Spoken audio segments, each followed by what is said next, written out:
Welcome to Rise. It's nice to have you come and visit. Come on in. And here we have our new reception area.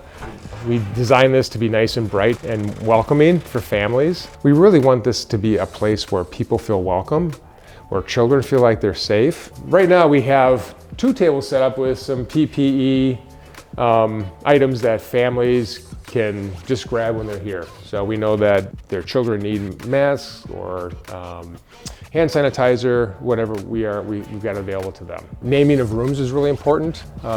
We did survey staff and got a lot of staff input in terms of how we wanted to name rooms, our conference rooms.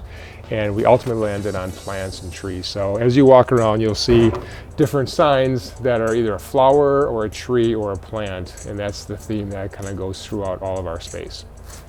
What we also have is available to our participants and our staff is a lactation and infant feeding lounge.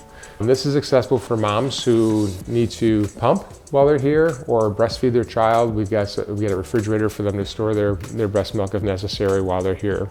For more of our therapeutic programs, it's a space that has equipment for young children to play, comfortable seating for a family therapy session or individual therapy session, or just maybe one of our programs gets together and has a meeting in here. We have a community kitchen. This kitchen was not remodeled in the renovation. We kept it as is. It would seem to be in pretty good shape, but this is a place where we can have potlucks or we can serve meals if we have a parent group or a young adult group. We can also use it for kind of cooking lessons if we need to. This is our community room. We can use it for staff training.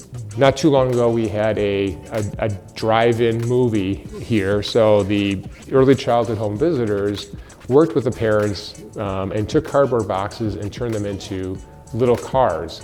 And the kids sat in the car while they watched the movie on the big screen. With the popcorn machine was going, so they had popcorn and refreshments, and it was just a really big hit. So we have an opportunity to do groups like that for parents and for children. And so we have space in here that can be built in for childcare, which is close to where the parents might be meeting.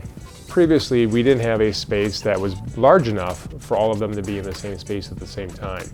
And so we did convert 2 offices into a larger conference room. Again, this can be used for training, can be used for outside community members to use, but also for some of our larger programs. This storage space is really important to our Parent Child Plus program. A book or a toy is taken to a family each week, and the early learning specialist will engage the parent in being the child's first teacher. The idea is that the parents are doing the teaching for their children. We also know that families that are at or below the poverty level don't necessarily have books and educational toys in their home. And so this is another way to kind of build an ongoing skill set for those parents.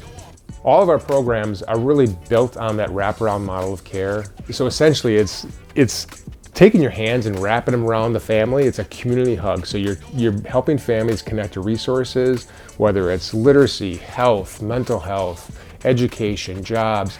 We're connecting participants and families to those services so they feel like they're supported and they have that really big hug around them. So it's really kind of a neat concept and something that families respond really well to.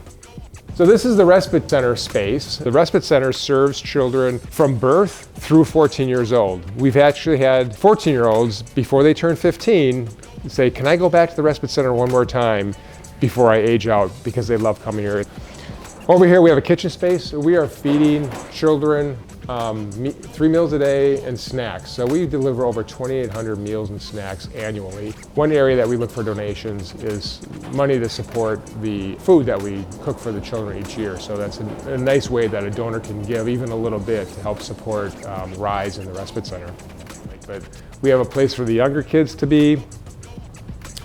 We've got a nice climbing structure for kids to play with, a stage, and some costumes. So we do have kids that are actually dressing up and putting on performances. So we're really looking for opportunities for them to not only just come and have fun, but also learn some developmental skills. And so we're building, even though we don't follow a typical curriculum, we're building in enrichment for children every day. We are licensed as a group home ended childcare center, so we do overnight care as well. So we can serve up to 8 children any particular evening. And again, that depends upon the age of the children and the families. We have a joint room here, so if it is a larger family, we can open the door and they can feel safe and comfortable. We have a library space, so we've got books that have been donated that kids can choose and that represent them. So different circumstances that a child may come from, they can probably find a story that represents that. We have some culturally specific books that might address the trauma they may have experienced in a very healthy and responsive way. Whenever we have the opportunity, we will try to kind of build literacy and developmental skills wherever we can. So we do operate 7 days a week and 7 nights a week. So parents are available to bring their children whenever they need a break. One of our other early childhood programs, the Welcome Baby and Beyond program, if you look in here, they also have a need for storage space. They've got activities that they take to families, developmental activities. They're working with children from birth through kindergarten, helping develop some early developmental skills, a healthy attachment and bonding between parent and child. And so they have a lot of items that they take that help build on some of those skills with the parents, and they engage the parents, and again, in working with the children when the home visitor is not there. This is an example of some of our shared workspace. We've got our Welcome Baby area over here.